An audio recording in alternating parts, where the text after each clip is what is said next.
শেখ হাসিনার সময় ব্যাংকিং খাতের অবস্থা খুবই খারাপ ছিল। লুটের খেলায় মেতে উঠেছিল তার দলের লোকেরা। এখন তার পতনের পর ব্যাংকিং খাতের উপর গ্রাহকের আস্থা ফিরে আসতে শুরু করেছে, যার ফলে গত ৬ মাসে ব্যাংক বহির্ভূত ১৪,০০০ কোটি টাকা ব্যাংকিং খাতে ফিরে এসেছে।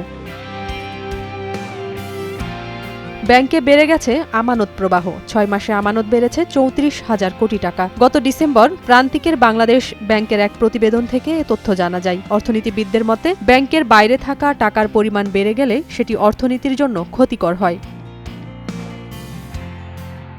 ফলে ব্যাংকের বাইরে থাকলে টাকার হাত বদল হওয়া কমে যায়, যা দিন শেষে মানি ক্রিয়েশন কমিয়ে দেয়। মানুষের হাতে থাকা টাকা উল্লেখযোগ্য পরিমাণে ব্যাংকে ফিরলে একদিকে যেমন ব্যাংকের তারল্য পরিস্থিতি ভালো হয়, অন্যদিকে ঋণ দেওয়ার মতো তহবিলের পরিমাণ বাড়িয়ে দেশে বিনিয়োগ বৃদ্ধির মতো পরিস্থিতি তৈরি করে। কেন্দ্রীয় ব্যাংকের তথ্য অনুসারে ২০২৩ সালের অক্টোবরে ব্যাংকের বাইরে থাকা টাকার পরিমাণ ছিল ২,৪৬,০০০ কোটি টাকা। এরপর থেকে প্রতি মাসেই এর পরিমাণ বেড়েছে। ২০২৪ সালের জুলাইয়ের শেষে ব্যাংকের বাইরে থাকা টাকার পরিমাণ সর্বোচ্চ ২,৯২,০০০ কোটি টাকায় পৌঁছায়। সেপ্টেম্বর থেকে ব্যাংকে ফিরতে শুরু করে বাইরে থাকা টাকা। কেন্দ্রীয় ব্যাংকের প্রতিবেদন অনুযায়ী গত ডিসেম্বরের শেষে ব্যাংকের বাইরে মানুষের ঘরে বা হাতে থাকা টাকার পরিমাণ কমে এসেছে। এসব অর্থের বড় অংশই ব্যাংকে ফিরে এসেছে। গত বছরের জুনের শেষে ব্যাংকের বাইরে মানুষের হাতে থাকা টাকার পরিমাণ ছিল ২,৯০,৪৩৬ কোটি টাকা।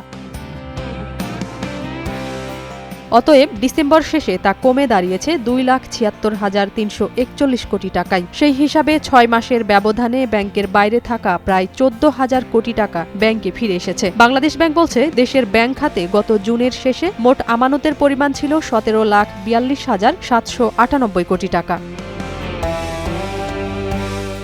ডিসেম্বর শেষে ১৭,৭৭,০০০ কোটি টাকার আমানতের বিপরীতে ব্যাংকগুলোর বিতরণ করা ঋণের পরিমাণ ছিল প্রায় ১৭,০২,৫৮৯ কোটি টাকা। সেই হিসাবে আমানতের প্রায় ৯৬% ঋণ হিসেবে বিতরণ করেছে ব্যাংকগুলো।